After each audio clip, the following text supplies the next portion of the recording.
السلام علیکم۔ آج کی کہانی ضمیر کا بوجھ۔ کہانی سے پہلے if you are new on our channel and you haven't subscribed yet تو ہمارا چینل بیا اور مالا سبسکرائب کیجیے and do not forget to press the bell icon۔ یہ ان دنوں کی بات ہے جب ہمارے مالی حالات بہت خراب تھے۔ میرا بڑا بھائی سلیم کالج کا طالب علم تھا۔ والد صاحب معمولی سرکاری ملازم تھے، لیکن بیماری کے باعث بغیر تنخواہ چھٹیوں پر تھے۔ والدہ گھریلو خاتون تھیں، اس لیے کفالت کا کوئی ذریعہ نہ تھا۔ ایسے میں ہمیں تعلیم کو خیر آباد کہنا تھا اور کوئی ذریعہ روزگار تلاش کرنا تھا۔ تاہم ہم دونوں میں سے کوئی بھی ملازمت کی خاطر تعلیم کو خیر آباد کہنے پر تیار نہ تھا۔ میں لڑکی تھی، آخر قربانی مجھے ہی دینی پڑی اور ایف اے کے پرچے دے کر میں نے کالج کو خدا حافظ کہہ دیا تاکہ کہیں چھوٹی موٹی جاب ڈھونڈ لوں۔ سلیم بھائی کو والد صاحب نے کالج چھوڑنے سے منع کر دیا، مشورہ دیا کہ جب تک میں تندرست نہیں ہوتا ٹیوشن پڑھا لیا کرو۔ سلیم بھائی ایسے بچوں کی تلاش میں تھے جو ان سے شام کو ٹیوشن پڑھیں اور ان کی کالج کی فیس نکل آئے۔ بھائی کے ایک پروفیسر نہایت ہی مہربان اور شفیق انسان تھے۔ ان کے رشتہ دار کا ایک پرائیویٹ گرلز اسکول ہمارے محلے میں تھا۔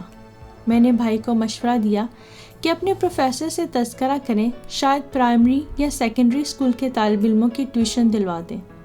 ان کا نام پروفیسر رضا تھا۔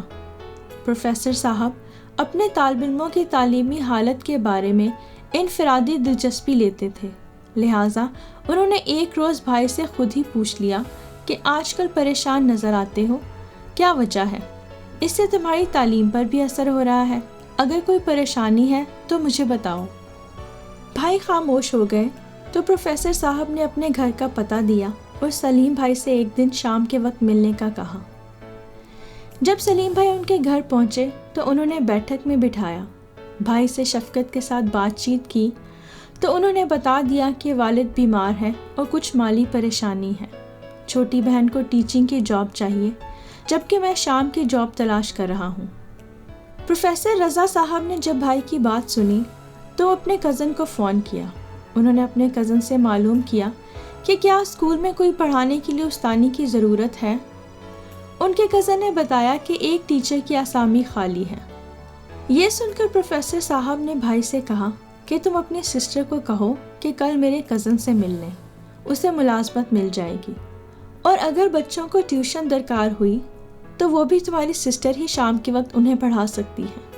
تمہیں فی الحال اپنی تعلیم کی جانب توجہ دینی چاہیے کیونکہ 2-3 مضامین میں تمہارے نمبر کم آئے ہیں اور ان پر خاص طور سے محنت درکار ہے۔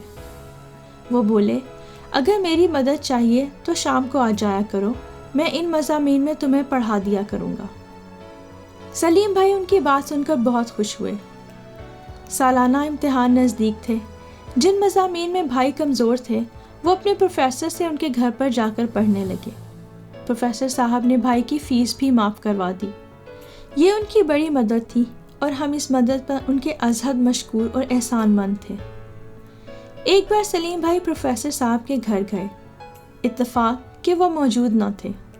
دروازہ کھٹکھٹایا تو چوبارے کی کھڑکی کھلی اور پھر بند ہو گئی۔ اس کے بعد اکثر ایسا ہوتا، جب بھی سلیم بھائی وہاں جاتے اور پروفیسر صاحب گھر پر نہ ہوتے، دستک پر کھڑکی کے پٹ اسی طرح کھلتے اور پھر بند ہو جاتے۔ بھائی سمجھ جاتے کہ استاد صاحب گھر پر نہیں ہیں، لہٰذا اس کھڑکی کا نوٹس کیے بغیر وہ واپس لوٹ آتے۔ اگر استاد صاحب گھر پر موجود ہوتے تو دستک پر آواز لگاتے کون ہے اور فوراً ہی باہر آ جایا کرتے تھے۔ امتحان تک وقفے وقفے سے ان کے گھر جا کر پڑھتے رہے اور پروفیسر رضا نے بھائی کی بہت مدد کی۔ امتحان ختم ہو گیا۔ عید الفطر میں 3 دن باقی تھے۔ ان دنوں اکثر عید کارڈز اور تحفے وغیرہ بھیجے جاتے تھے۔ سلیم بھائی بھی ایک عید کارڈ اور رومال کا ایک بند پیکٹ لے کر پروفیسر صاحب کے گھر کی طرف چل دیے۔ وہاں جا کر زیریں منزل کے صدر دروازے پر دستک دی۔ چوبارے کی کھڑکی کھلی پھر بند ہو گئی۔ تھوڑی دیر بعد وہاں ٹھہرے، مگر جب یقین ہو گیا کہ استاد صاحب گھر پر نہیں ہیں تو واپس چلنے کو مڑے ہی تھے کہ تبھی دروازہ کھلا اور صفائی کا کام کرنے والی عورت ہاتھ میں جھاڑو لیے باہر نکلی۔ بھائی نے مڑتے ہوئے یوں ہی پوچھا، کیا پروفیسر صاحب گھر نہیں ہے؟ وہ بولی، نہیں۔ کیا کوئی اور ہے؟ اس نے جواب دیا، ہاں وہ لڑکی ہے نا، نوشی۔ یہ کہہ کر وہ آگے بڑھ گئی، شاید اسے کسی دوسرے گھر کی کام کی جلدی تھی۔ عید کارڈ اور عید کا تحفہ بھائی نے کالج جا کر ہی سر کو دیا۔ انہوں نے اپنے شاگرد کے خلوص اور جذبات کی قدر کی اور بہت خوش ہوئے۔ نیا سال اور نئی کلاسیں شروع ہو گئیں۔ بھائی کافی دن پروفیسر صاحب کے گھر نہیں گئے، جانے کی اب ضرورت ہی نہ تھی۔ ایک دن پتہ چلا کہ سر نہیں آ رہے کیونکہ بیمار ہیں۔ بیماری کا سن کر سلیم بھائی ان کی عیادت کو چلے گئے۔ در پر دستک دی، کنڈی کھلی اور بند ہو گئی۔ وہ جانے ہی کو تھے کہ ایک بچی باہر آئی اور بولی، آپ اوپر آ جائیں۔ بھائی پہلے کبھی اوپر نہیں گئے تھے، سمجھے کہ شاید پروفیسر صاحب اوپر موجود ہیں اور گھر پر اکیلے ہیں، تبھی اوپر بلا لیا ہے۔ اوپر گئے تو ایک نوجوان لڑکی سامنے آئی اور کمرے میں لے گئی، کہنے لگی، آپ کے استاد صاحب تو گئے ہوئے ہیں ڈاکٹر کے پاس، آپ آئیے بیٹھیے۔ سلیم بھائی نے وہاں اکیلے بیٹھنا مناسب نہ سمجھا۔ واپس جانے کو مڑے تو نوشی نے کہا، سنیے، آپ اتنے دنوں تک کیوں نہیں آئے؟ وہ خوبصورت تھی مگر افسردہ نظر آتی تھی۔ بھائی نے جاتے جاتے پوچھ ہی لیا، نوشی صاحبہ، آپ اتنی غمزدہ کیوں نظر آ رہی ہیں؟ کہنے لگی، کوئی غم گسار جو نہیں، کس کو بتاؤں اپنا دکھ، تنہا ہی تو رہتی ہوں۔ اب بھائی کی ہمت کچھ بڑھ گئی، بولے، مجھے بتا دیجئے۔ وہ ہلکا سا مسکرائی اور بولی، آج نہیں، آپ پھر کسی وقت آئیے گا، ضرور بتاؤں گی۔ بھائی وہاں سے واپس آ گئے۔ 2-4 دن گزرے تو ان کو نوشی کا خیال آیا۔ نہ چاہتے ہوئے بھی قدم پروفیسر صاحب کے گھر کی جانب اٹھ گئے۔ یہ پہلی لڑکی تھی جس میں میرے بھائی نے دلچسپی لی تھی۔ اب ہفتہ میں 1 یا 2 بار وہ ایسے وقت جانے لگے جب جانتے تھے کہ نوشی گھر پر اکیلی ہوگی۔ نوشی دروازے پر آ جاتی اور سلیم بھائی دہلیز سے باہر ادھر ادھر کی 2-4 باتیں کرتے تھے۔ ضرور ان باتوں میں محبت کا جذبہ بھی پوشیدہ تھا۔ پھر یوں ہوا کہ دونوں ایک دوسرے کو محبت نامے تحریر کرنے لگے اور اپنے دلی جذبات شاعرانہ انداز میں بیان کرنے لگے۔ یہ خط گھر سے لکھ کر لے جاتے اور اس کے ہاتھ میں تھما دیتے، اور وہ بھی محبت نامہ تحریر کر کے رکھتی تھی۔ یوں الفاظ کے پروں پر جذبات کا تبادلہ ہوتا رہا، مگر گھر کی دہلیز کے باہر سے ہی، کیونکہ وہ زمانہ ایک دوسرے کی عزت کا زمانہ تھا۔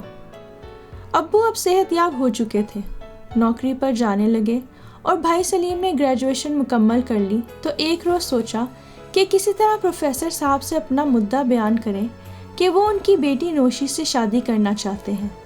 بھائی خود تو یہ بات اپنے استاد سے نہ کر سکتے تھے، اس لیے مجھے کہا، بولے، ماں جبی، کسی طرح تم ہی پروفیسر صاحب سے ان کی بیٹی کا رشتہ میرے لیے طلب کرنے میں امی کی مدد کرو۔ سلیم بھائی کو خود یہ بات کرتے ہوئے شرم محسوس ہوتی تھی۔ وہ سوچتے تھے کہ کیا خبر پروفیسر صاحب نوشی کی شادی کسی اور سے کرنے کا ارادہ کر چکے ہوں۔ ایسی صورت میں ظاہر ہے بات کر کے کھوئیں گے۔ ابھی کچھ ہی دن گزرے تھے کہ خود سلیم بھائی پروفیسر صاحب سے ملنے کے لیے ان کے گھر گئے۔ پروفیسر نے محبت سے گھر کے اندر بلا لیا اور بجائے بیٹھک کے سیدھے اوپر اپنے بیڈ روم میں لے گئے۔ آج گھر کا نقشہ ہی بدلا ہوا تھا۔ وہاں نوشی موجود نہیں تھی، بلکہ کوئی بھی نہیں تھا۔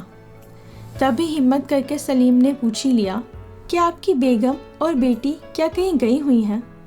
پروفیسر صاحب نے کہا، میری کوئی بیٹی نہیں ہے، البتہ بیگم ہے اور وہ میکے گئی ہوئی ہیں۔ سامنے نوشی کی تصویر ٹیبل پر رکھی تھی۔ کیا یہ آپ کی بیگم ہے؟ بھائی نے تصویر کی طرف اشارہ کیا، لہجے میں حیرت تھی۔ ہاں، یہ میری بیوی ہے۔ دراصل پہلی بیوی کی وفات کے بعد کافی عرصہ میں نے شادی نہ کی۔ یہ عمر میں مجھ سے کافی چھوٹی ہے۔ وہ مسکرائے۔ ہاں، میں بھی ان کو آپ کی بیٹی ہی سمجھتا رہا، مجھے معاف کر دیجیے گا۔ اس سے آگے سلیم بھائی کی زبان نے ان کا ساتھ نہ دیا۔ چلو اب غلط فہمی دور ہو گئی۔ وہ ہنسے۔ عمر کے فرق کی وجہ سے اکثر لوگوں کو غلط فہمی ہو جاتی ہے۔ وہ ابھی بھی مسکرا رہے تھے۔ شاید ان کے لیے یہ بات معمولی تھی، لیکن سلیم بھائی کے لیے یہ بات اتنی معمولی نہ تھی۔ وہ بہت پریشان ہوئے اور انہیں پروفیسر صاحب کی بیوی کے کردار پر بہت دکھ بھی ہوا۔ سلیم بھائی کو غصہ بھی آیا کہ نوشی نے جان بوجھ کر انہیں دھوکے میں رکھا۔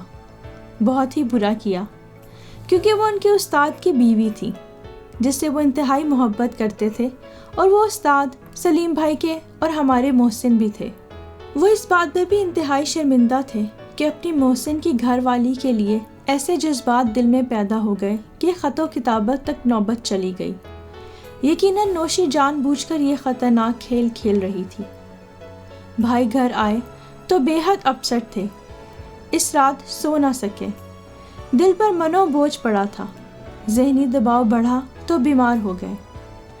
پروفیسر صاحب سے دل میں انتہائی ندامت ہو رہی تھی۔ مجھ سے مشورہ کیا کہ اب کیا کروں، کیسے اپنے استاد سے معافی طلب کروں کہ اپنے محسن کی بیوی کو ہی محبت نامے تحریر کرتا رہا ہوں۔ میں اپنی ضمیر کے بوجھ تلے بہت بری طرح دب چکا ہوں۔ میں نے ان کی حالت دیکھی تو انہیں مشورہ دیا کہ موقع ملے تو صاف بات کر کے معافی مانگ لیں، اس سے پہلے کہ نوشی کوئی فریبی جال بن کر آپ کی تحریریں ان کے حوالے کر دے۔ بھائی کی بیماری کا ایک کلاس فیلو کے ذریعے جب پروفیسر صاحب کو علم ہوا، وہ عیادت کو چلے آئے۔ تب سلیم سے ضمیر کا بوجھ سنبھالا نہ گیا اور پلنگ کے دراز سے خطوط کا پلندہ نکال کر ان کے حوالے کر دیا۔ پھوٹ پھوٹ کر روئے کہ لا علمی میں غلطی ہوئی ہے۔ اگر علم ہوتا کہ نوشی آپ کی بیٹی نہیں بیوی ہے تو ایسی غلطی کبھی نہ کرتا۔ نوشی نے خود اس غلط فہمی کو قائم رکھا اور میں آپ کی غلامی کا آرزو مند ہو گیا۔ خطوط دیکھ کر پروفیسر صاحب کے چہرے کا رنگ بدل گیا۔ یقیناً ان کو بہت ہی صدمہ پہنچا تھا، مگر اب سلیم بھائی ہر سزا کے لیے تیار تھے، کیونکہ انہوں نے اعتراف جرم کر کے اپنی روح کا بوجھ ہلکا کر لیا تھا۔ پروفیسر صاحب نے ان کو کچھ نہ کہا، خاموشی سے اٹھے اور اپنے گھر چلے گئے۔ البتہ گھر جا کر انہوں نے ایک بہت ہی بڑا فیصلہ کیا، ایسا فیصلہ کیا جس کی توقع ان جیسے پختہ عمر کے آدمی سے ہمیں ہرگز نہ تھی۔ انہوں نے اپنی نوعمر بیوی کو طلاق دے دی اور اسے کہا کہ جس شے کو میں سنبھال کر نہیں رکھ سکتا اس پر میرا کوئی حق نہیں۔ یوں انہوں نے بھائی سلیم کی نادانی کے باعث خود کو تنہا کر لیا۔ آج میں سوچتی ہوں کہ اگر سلیم بھائی خطوط کے اس پلندے کا بوجھ خود اٹھا لیتے اور اپنے استاد کو نہ بتاتے تو شاید پروفیسر صاحب کبھی بھی تنہا نہ ہوتے۔ شاید میں غلط سوچتی ہوں، معلوم نہیں۔ البتہ نوشی کے تنہا ہونے کا خدشہ کم ہے کہ اس عمر میں ایسی خوبصورت لڑکی تنہا نہیں رہ سکتی، اور نوشی جیسی تیز تراز لڑکیاں کسی نہ کسی کو اپنے جیون ساتھی کے طور پر پھنسا ہی لیتی ہیں۔